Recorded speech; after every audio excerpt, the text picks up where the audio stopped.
Guys, you will not believe this. I literally just recorded only 6 minutes of the episode, and then I realized that my fucking microphone wasn't plugged in. So we are starting again. We are jumping into it. Anyway, welcome to another episode of the show. There is lots happening behind the scenes. As some of you may have seen, my new website is live, so definitely make sure that you go check it out. My old website was made in 2019, so it needed a fucking revamp, but this project's been going on for months, longer than I even want to admit. So I'm really glad that it's finally done. It's been quite the work in progress, but I'm very proud of it. And this is just kind of the start of my business rapidly expanding and growing, which brings me so much joy and happiness because obviously I just want to be able to serve more of you. But for those of you that don't know, with running a business, it's really important to ask yourself the question of, can you actually receive more clients? Can you actually have an influx of people coming into your business? And for most people, the answer is actually no. You don't have the systems in place. You don't have the people. You don't have the team. You don't have those things in place. So we've been working really, really hard on all of that stuff so that, for example, my book can come out and I can take the influx that will bring and it will help grow the business and it won't squash the business because I'll be burnt out. So the website was a really big first step. And I'm very proud of it. It's absolutely amazing. And for those of you, because I know people will ask, the designer is Kinetic. Kinetic is pretty sure how you say it. I think that's right, the name. And they're if you go down the very bottom of the website page, it will say designed by Kinetic. So if you click on that, it'll direct you to them. Highly recommend them. They've been fucking amazing to work with and everything.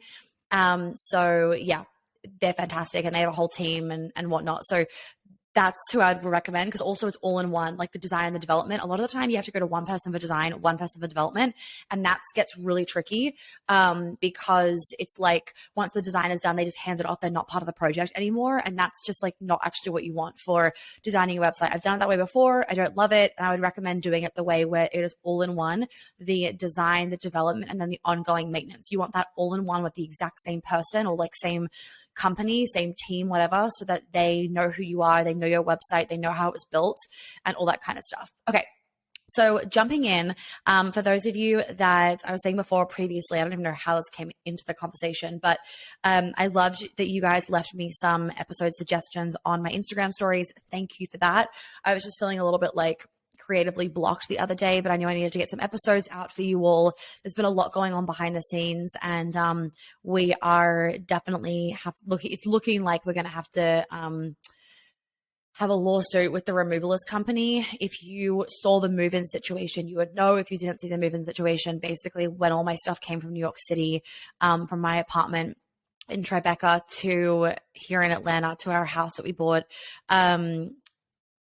I would say 85 to 90% of my stuff was either broken, damaged, or ridiculously moldy.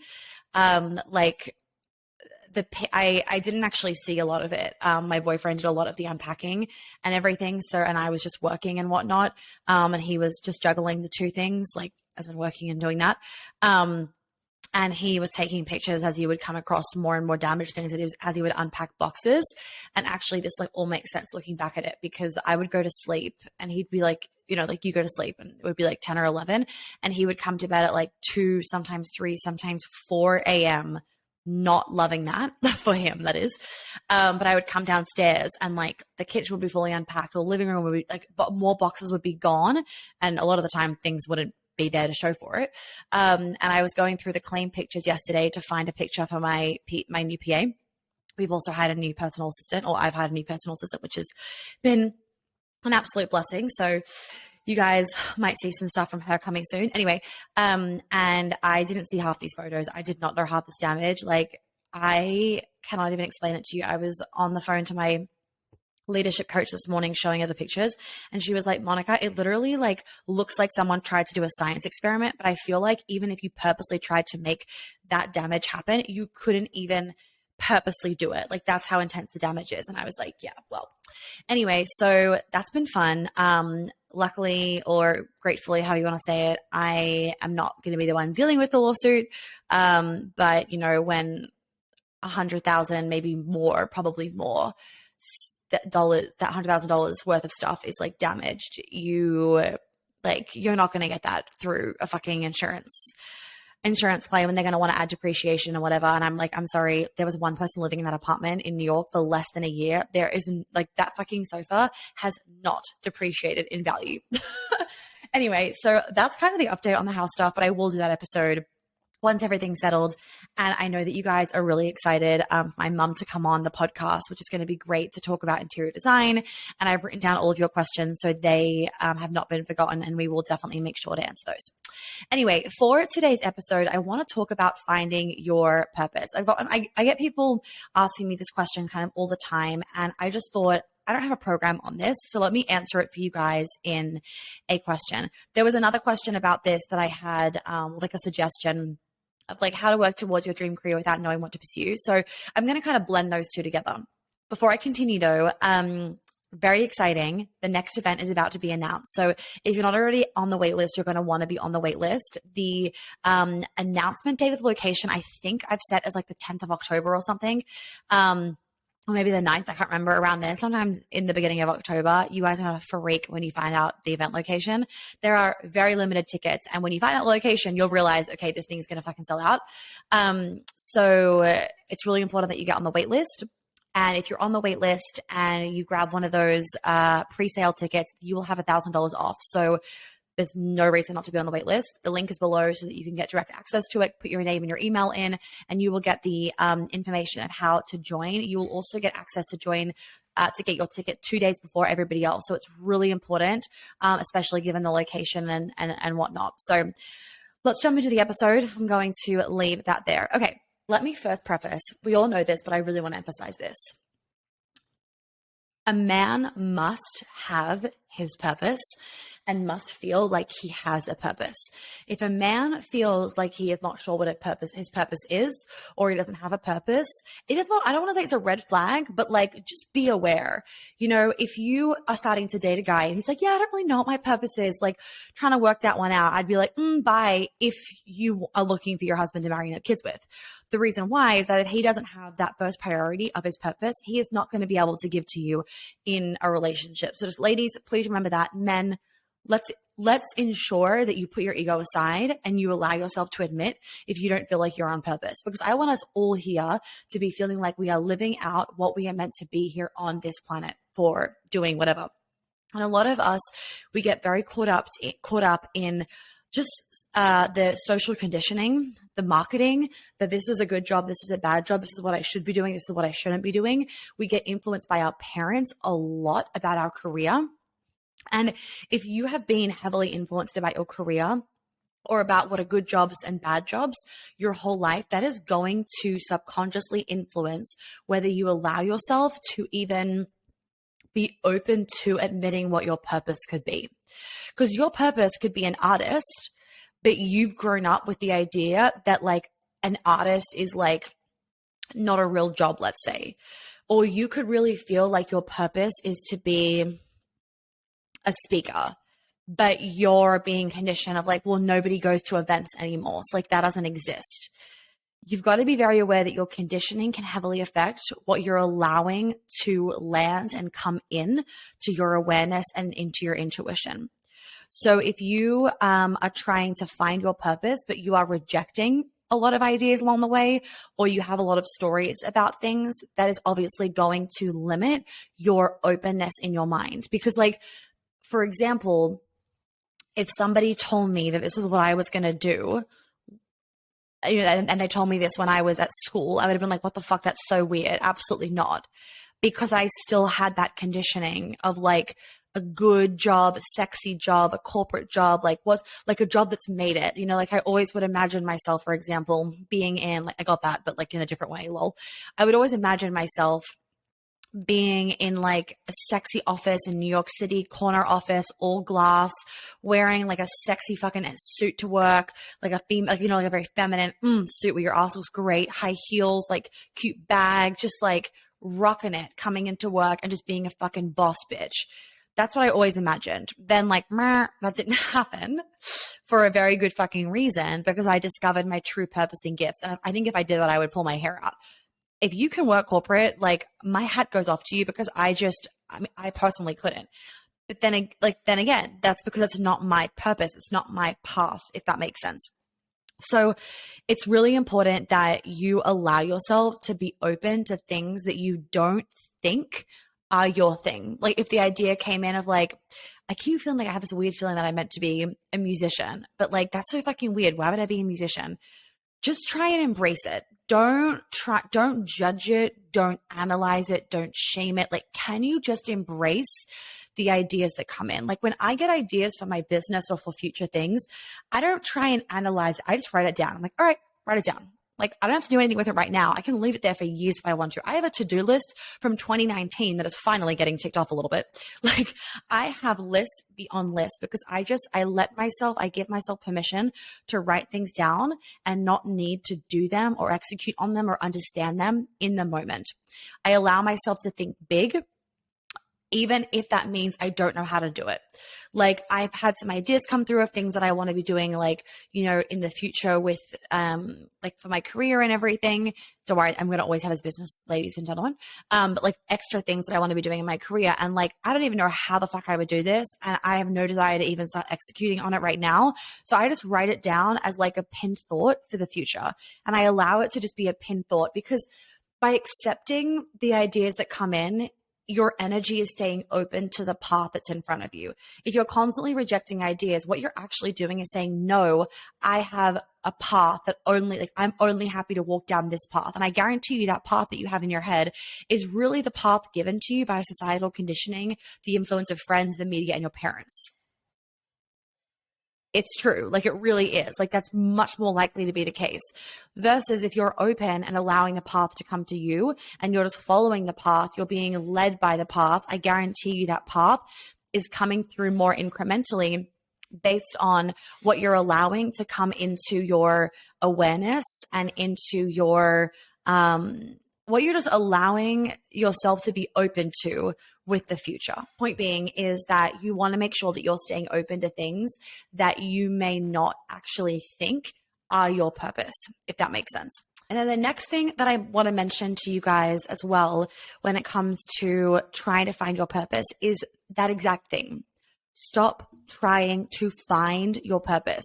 When it comes to anything in life, if you are smothering something, you actually have the energy of scarcity around it. So if you're trying to find money, if you're trying to find friends, if you're trying to find the man of your dreams, if you're trying to find new avenue streams in your business, if you're trying to find new clients, if you're trying to find the fucking dress, you won't be able to find the dress. Like how many times have we gone to try and find the perfect outfit for something, whether it's the perfect suit or whether it's the perfect dress, and you can't find it. And then it's like when you're not looking for anything, you all of a sudden are coming across 10 million dresses. So I have a rule for me just on that clothing front that when I see clothes I like, I just fucking buy them. Like I literally do. Like I have been buying outfits already for my event in May next year because I'm like, you know what? This is the exact thing that I want to wear. I'm not going to wait till next year. I'm going to buy it right now, consider my wardrobe, and then I'll wear it next year. Like when I find a fucking sexy suit, I'm like, bought, sold, the end, you know, like no questions asked. So what some people can do is that they can really, really smother this trying to find their purpose. And in the process of trying to find their purpose, what happens is they actually can't see it because they're actually too in their head and they're too focused on trying to find what they think their purpose is versus allowing their purpose to come to them. I'm going to say that again. When you are smothering your purpose, you are in essence being in this scarcity mindset and you're too in your head. And what you're doing is you are looking for what you think your purpose is rather than looking for what your purpose actually is. Rather than letting your purpose come to you. So we really want to be in this space of like, okay, I'm allowing my purpose to come to me, you know, sending the message out to the universe or whatever it is, or just putting that thought, planting the seed, putting the thought in your mind, whether if you're a guy, you don't need to send out to the universe if you don't want to.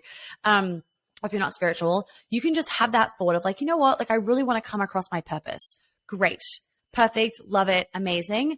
Just plant that seed, let it go and let it just come to you. Let it come to you. Let yourself be open and let it come to you in the most bizarre way, at the bizarre time, at the worst timing, and be okay with that. Like I always have my most creative workflows, best ideas at the worst fucking timing. Like we're talking 1 a.m. at nighttime, or like when work's really fucking busy during the week, or when I'm sick, or like when there's, fucking shit going on. I don't know, whatever it is, it'll often come at the worst timing. And so what I've done to try and like reduce that a little bit is just to create more space in my calendar as much as possible. So for example, we've had a really busy work week this week. Queen Alchemy wrapped up. A few of the Queen Alchemy girls wanted to jam in some one-on-ones, so I was jamming them into my calendar. This week, I hired my new PA. Her first week was this week, so she was at the house every day. We're getting house stuff done, painting, new cleaner here, like all the fucking things going on, and we're also just trying to settle. And like, if you have ever tried to move into an apartment, whether it's yours or whether it's not yours, or a house, it doesn't matter. It takes honestly, it takes about a year to feel settled is the reality. Like it takes a year to find your groove, to no longer be like, shit, I didn't realize I don't have XYZ supplies. It takes a year. I'm even looking right here. One of my fucking lamps has got no light bulb in it. Like that's probably going to sit there for 3 months until a light bulb goes into it. That it takes a really long time to feel settled. And so we've had a lot of shit going on. I don't know where I was going on that tangent. Anyway, point being is that because I've had a busy week, this weekend and next week, I've literally blocked, okay, well, this weekend we're going to a wedding, but it's chill. It's out on the farm. So I know that being out there, I'm going to have chill time. I'm going to have time to just lay in the sun, to sit in the grass, to have space in my mind, my energy, my body, my soul, even just physically have space from like stimulation, from work, all that stuff, my office, blah, blah, blah. And then next week is a bit more of a chill week, because Queen Alchemy's finished. That's always like, there's always a lot more work when I have got Queen Alchemy. And that is great, because then next week I've also carved out time to write sections of my book that need to be rewritten, to just literally spend time being outside and allowing thoughts to come to me, to get into a creative flow, to listen to music, to just do the things that allow me to stay in my creativity.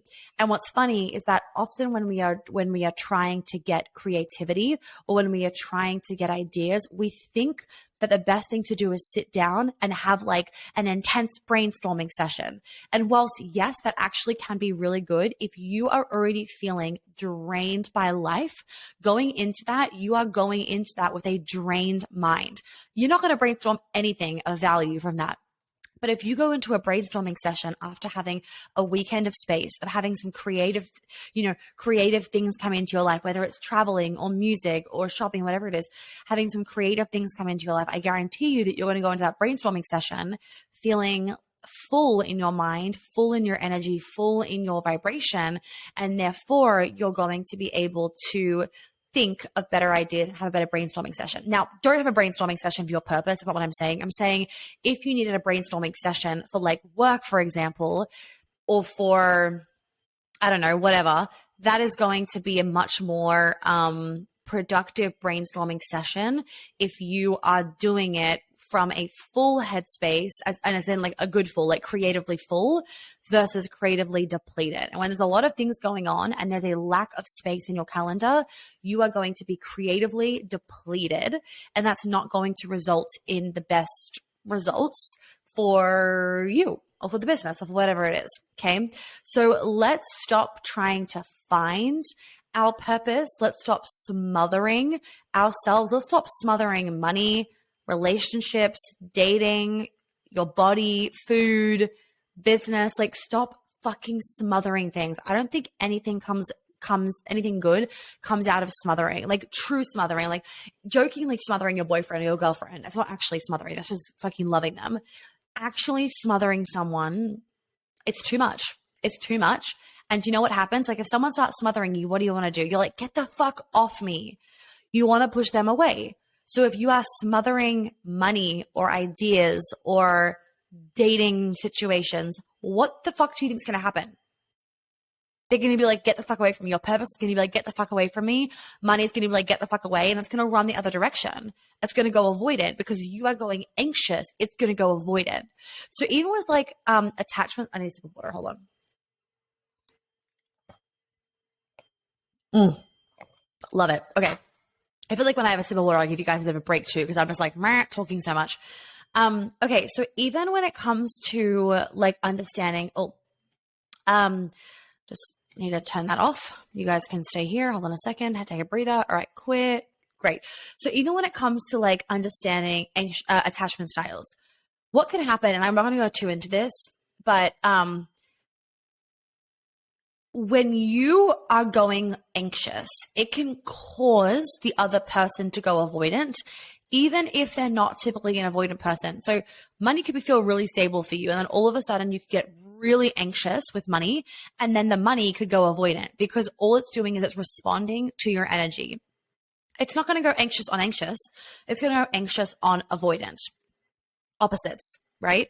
And opposites attract is not what I'm saying about right now, because you can have anxious that it gets attracted to avoidant. That's fucking a trauma bond. You don't have a trauma bond with money or with, well, actually you can, Jesus Christ. Okay. I don't want to get too into this. You can have a trauma bond with money, but that's an episode for another time.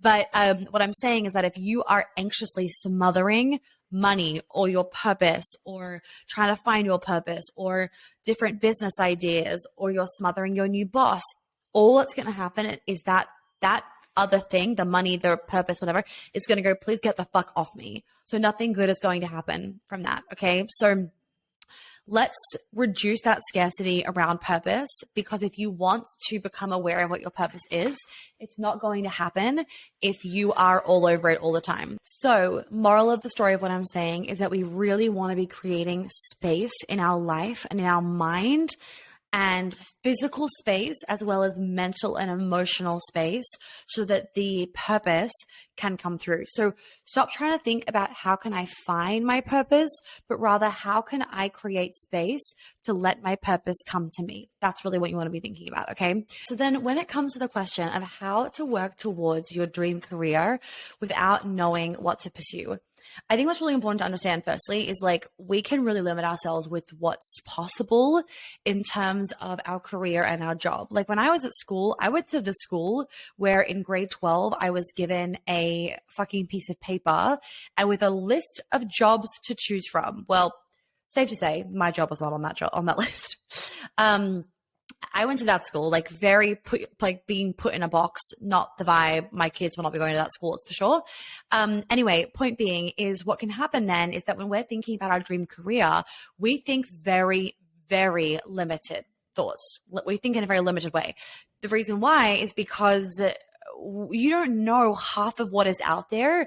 You're only knowing what you have been exposed to. So for example, my job exists because you listen to my podcast.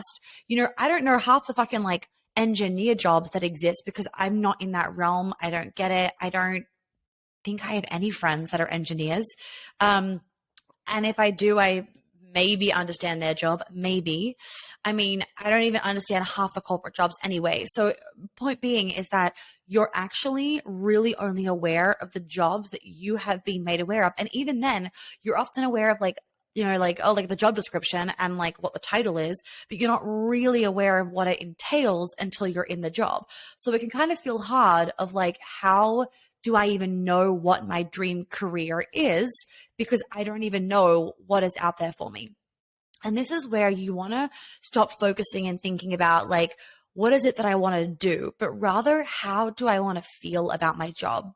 Because at the end of the day, I'm pretty sure most of you want to feel excited and lit up and, well, for a woman and a man, turned on. We all want to be fucking turned on by our job. We want to feel ignited. We want to feel passionate. We want to feel like we love our job, where we want to work until 10 or 11 p.m. at night. We want to work on the weekends because we are so in flow and so in love with our job, right? We want to feel challenged. We want to feel like we're growing. That's what a lot of us want. Well, not everybody, but, a lot of you probably want that, job. It's okay to also be like, I just want a job where I don't have to think. I can go in, I can make money, I've got my purpose doing that, and then I get to come home and turn off. That's great.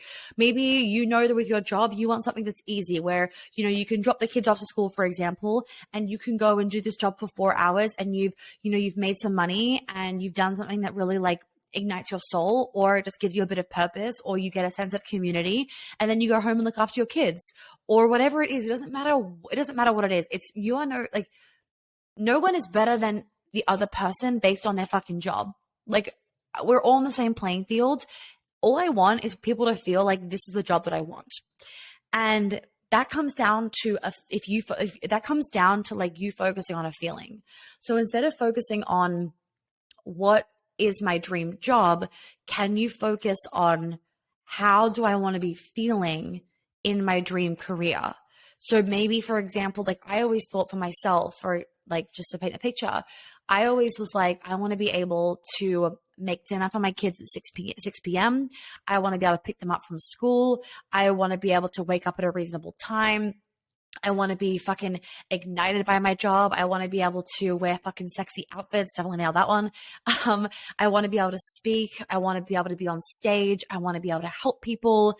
I want to have a sexy office. I want to be I want to be leading a team. I always was like, I want to be a CEO. I always wanted to be doing my own thing, whatever it is. I can keep going on and on. And so I didn't know what my job was going to be when I was, 18, coming out of school, going to uni, but university, that is, for any people that are not Aussie and don't know what my abbreviations are. Uni is university. Avo is not Avo, it's avocado. The amount of people that think that when I say this Avo, they're like, but what is the Savo? And I'm like, it's this Avo. And like, what's Avo? You mean avocado? I'm like, no, Avo, A-R-V-O, A-R-V-O, afternoon. Anyway, hilarious. So, when I was in grade 12, finishing school, I didn't know that this job was even a possibility for me. I had no concept of it, but I knew how I wanted to feel in my career. And so even when it's come to building my business and building my career and building my life around and building my business around my life, I'm always doing it with knowing what I want in mind. And that's a really important thing for us to all know, because it definitely does help with being able to curate the quote unquote life of your dreams, right? If you are, juggling business and motherhood, or that you want to be a mother sometime in your future and you want to be able to have an amazing relationship, or maintain your beautiful, like your amazing friends and go traveling, whatever. Like if you don't know what it is that you want your life to look like, you can't work backwards. So I know, for example, that when we have kids, I don't want to feel like I am being pulled in two directions all the time. I need to set my business up so that by that point, the business does not need me on Instagram every day in order to continue to grow an income. Now, that's a hard fucking thing, especially when I've built my business with it being literally built on me. Like if I don't show up, people aren't going to buy. And then that's a really hard thing, obviously, when you're going into motherhood. And so, but being aware of that means that I've got, a few years up my belt, so we can work backwards to ensure that that is done by that time. I know, for example, that I want to be able to go out on date nights or go out for lunch in the middle of the day sometimes, obviously not all the time because I have clients and whatnot. So how can I build my business in a way that can support me? How can I build my business in a way that allows me to go traveling when I want to go traveling and still work? Okay, let's build the business in a way that supports me. Like even, for example, something that we've recently changed, it's going on a tangent, but whatever. Even, for example, something that we've recently changed is usually I don't start my clients till midday. I like a long morning. And living in New York, you go to bed so fucking late because that's just New York. And you wake up late and it takes so long to get everything done in the morning. And so by the time I would work out, make breakfast, have a little tidy up, get dressed, do my hair, walk the dogs, run any errands in the morning, like dropping off dry cleaning or picking up groceries, whatever it was, doing all that kind of stuff. I mean, it would be a stretch sometimes to even get myself to my desk by 11:30, let alone 11 or 10, because it's just a different lifestyle compared to living in Atlanta, where I'm not going to bed as late, although this weekend have been, I'm not going to bed as late and I wake up earlier and it's not as stressful and I'm not losing so much time because it's not that New York minute, and everything's just a bit easier and it's a lot faster to do things here than it is in New York.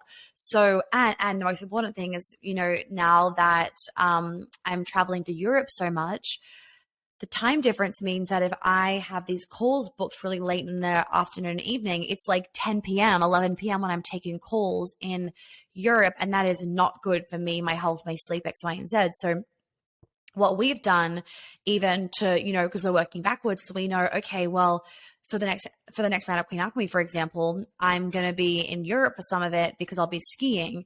What's the time zone there? Cool. Can we pull some of the additional, like the additional mini trauma calls much earlier in the day, like 10 a.m., where if I was in Atlanta, I could make a 10 a.m. work 100%. And if I was in Europe, 10 a.m. would be much better than a 4 p.m., which is 10 p.m. there. So just, the more that you allow yourself to learn and reflect from your day-to-day life and what you want and how you want to feel, the easier it's going to feel to curate the life that you want to be living, and a life that feels wholesome and nourishing, and not a life that feels depleting and like your days are bossing you around. You're the one bossing your days around. Your days aren't bossing you around, if that makes sense. Hopefully we all pick up what I'm trying to say with that. So that is kind of my 2 cents on finding your purpose, finding your dream career, and just building a life that allows you to feel the way that you want to feel day to day. That's my answer for you guys. So I hope that you enjoyed this episode. Please make sure that you are following me on Instagram so that you don't miss out on things that I'm bringing. We have so many more exciting things coming to the table. Things are growing, things are changing, things are expanding, and I'm excited to keep sharing them with you guys. I know you guys kind of want like a bit of a business update. I feel like I need to do a new like about me episode as well. So those will definitely be coming, but please make sure that you are on the wait list for the event because you will not want to be missing that. And then in terms of also, I know that some of you are bummed that you didn't join the live call for the Feminine Female Breadwinner Masterclass. That is now available for you to get the replay. We've split it up so it's a program. So when you open it up in Kajabi, you'll have different little modules. So it's broken down and you can then jump to where you need to. It's also really good then for when you want to go back and rewatch little sections. You're not trying to fast forward through a 2-hour masterclass. You can just jump to where you need to go. So please make sure that you are on the wait list for the event. You do not want to miss this. And there is no, I'm not having any leniency with if you're not on the wait list, too fucking bad. I'm not going to be lenient with that because I'm giving you guys a lot of warning and I'm posting about it all the time on my Instagram stories. So you need to be on the wait list, please, please, please, because it makes it very hard when people are asking for me to be lenient towards them. It's a hard no on this one. And the tickets are going to be out for sale. Note this date down. The tickets are going out for sale on October 17th to November 11th and not a day later. So if you do not get it in that time, they will be closed until further notice in 2023. So it's really, and the next time they open, it will be full price. That $1,000 off will not be valid anymore. So if you want to get $1,000 off and get that pre-sale ticket, you have it from October 17th to November 11th. And then they will be closed and you will not be able to buy them in between. And then I will open them up sometime again in 2023 before the event, if it hasn't sold out by that time. And it definitely probably is sold out because there's already a shitload of you on the wait list. So I'm going to leave it there, everybody. Make sure you're following me on Instagram. Don't forget to read the latest issue of Unedited. And also, if you haven't checked out, I've linked below some of my favorite products. Brands have reached out to me and given me discount codes, which is fucking amazing. I'm like, vibes. I'm not an influencer, but I will take them. So the links for those are below and the discount codes as well if you would like to use them.